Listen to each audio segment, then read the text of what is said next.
ammatu, sebagian besar, man dakhalaha, sebagian besar yang masuk ke dalam neraka itu an-nisa, perempuan. Kenapa perempuan itu paling banyak masuk neraka? Karena yang paling banyak jenis kelamin di dunia ini perempuan. Jadi kalau ada orang mengatakan, Ustadz kenapa perempuan paling banyak masuk neraka? Yang paling banyak masuk surga perempuan juga. Di akhir zaman ini sampai al-qayyimul wahidu, satu laki-laki li khamsina mara'atan, perbandingannya 50 perempuan. Cobalah tengok sekarang di kelas-kelas. Laki-laki itu minoritas. Tabligh akbar, Maulid Nabi, Isra Mi'raj, perempuan semua di tanah lapang. Nah, jadi kalau ada mengatakan kenapa yang masuk neraka banyak perempuan, ya karena perempuan itu jenis kelamin paling banyak. Alasan lain, kata Nabi, taksurnal ni'an, karena kalian banyak melaknat. Itu menyebabkan perempuan itu banyak masuk neraka. Rupanya laki-laki ini tak ada melaknat. Laki-laki itu melaknat juga, cuma tak berbunyi. Kalau perempuan dia berbunyi. Kalau nampaknya makanan itu bentuk iko. Kalau laki-laki tidak ditengoknya habis itu. Udah. Makanya kalau ada laki-laki yang mungkin apa kata orang, macam perempuan mulut kau. Taksurnal li'an, karena banyak melaknat. Ghibah, namimah, adu domba. Kalau ada dua orang menceritakan aib orang lain,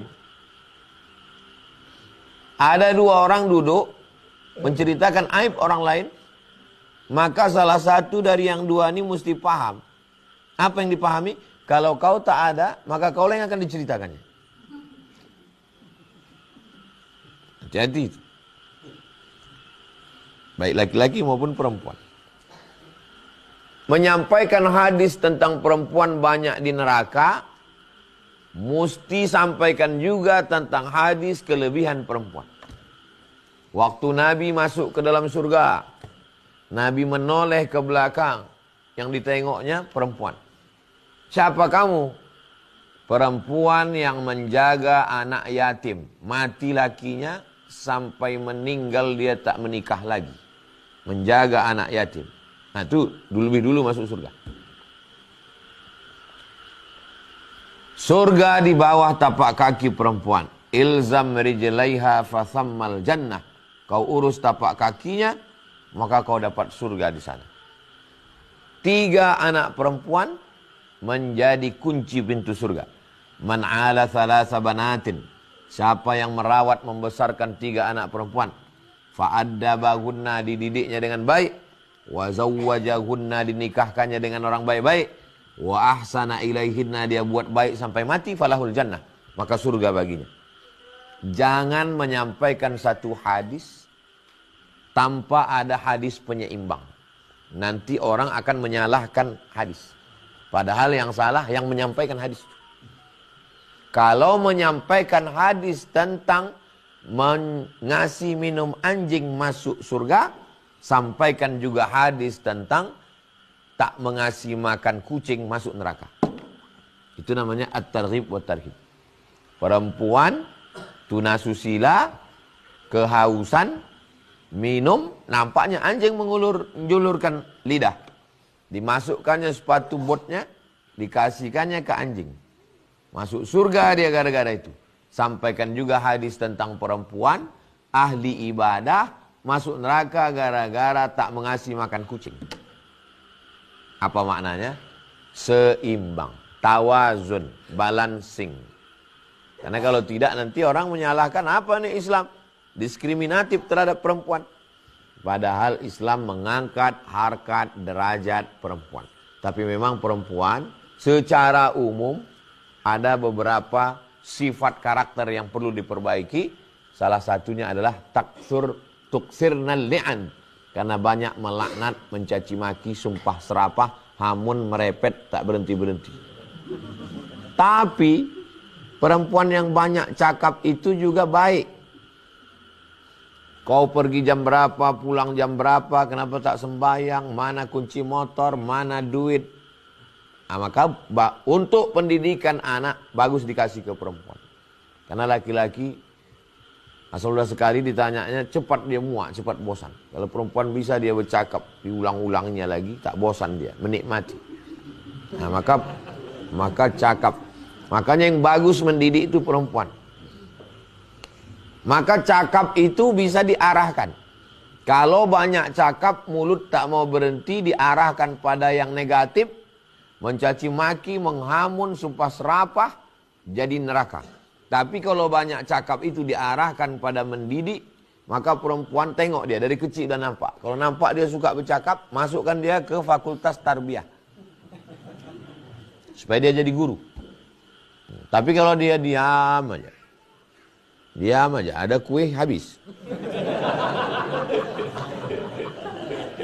Itu bagus dia sebagai supervisor, pengawas, tajam mata. Jadi orang-orang barat itu mengarahkan sekolah anak itu dari sifat. Jadi orang barat tuh hebatnya bisa ditengoknya karakter dari tanda tangan, dari bentuk tulisan, dari kecil udah tahu dia, oh ini cocoknya di sini, ini cocoknya di sini. Kita ini banyak orang salah sekolah. Orang tua ingin anak jadi dokter. Dimasukkan anak ke fakultas kedokteran. Rupanya anak itu tak berbakat ke situ. Tak ada minat dia. Akhirnya setelah dia tamat, dia mencaleg. Tak buka praktek, karena tak ada minat dia ke situ. Mestinya anak ini dulu dimasukkan ke Visipol, Fakultas Ilmu Sosial dan Ilmu Politik. Banyak orang kita ini salah sekolah. Tak tertarik sebetulnya di situ. Orang tua terpukau menengok ustadz-ustadz ceramah. Akhirnya dikirim anak ke Mesir. Padahal anak itu tak tertarik. Sampai di Mesir anak itu buka warnet. Karena dia suka. Mestinya anak ini dimasukkan ke Fakultas Sains Teknologi. Saya tak akan maksa anak saya macam saya. Hazik, Sami, Habibi, Niziana Bella Nazira, Khairun Nisa, tak akan saya paksa ikut aku. Terserah kau mau jadi apa. Sesuai dengan ketertarikan dia. Mau dia di Visipol, mau dia di Sains Teknologi, mau dia Pertapet, pakailah keahliannya itu untuk menolong agama Allah. Kau sekolah di mana? Pertapet, Fakultas Pertanian dan Peternakan. Paling-paling ternak ayam. Ternak ayam pun kalau ekspor ke Jepang 1 kontainer sehari, kaya raya dia. Duit banyak, pakai untuk menolong agama Allah. Kau kuliah di mana? Visipol. Untuk apa itu? Politik jahat. Loh, kalau dia jadi penasehat politik, atau dia politik praktis, dia jadi gubernur, jadi kepala daerah, ditolongnya agama Allah. Jadi menolong agama Allah ini tidak hanya dengan pendidikan agama. Umum-umum itu pun bisa. Maka tengok anak kita, tengok kemana bakatnya. Sesuai bakatnya masukkan dia ke situ. Baik anak laki-laki maupun anak perempuan. Ibu, bapak, balik dari sini tengok. Banyak anak perempuan itu yang bercakap tak berhenti-berhenti. Masukkan dia ke fakultas FKIP. Keguruan dan ilmu pengetahuan. Bagus dia jadi dosen. Bagus dia bercakap. Karena sekarang banyak orang tak bercakap. Tak peduli lagi.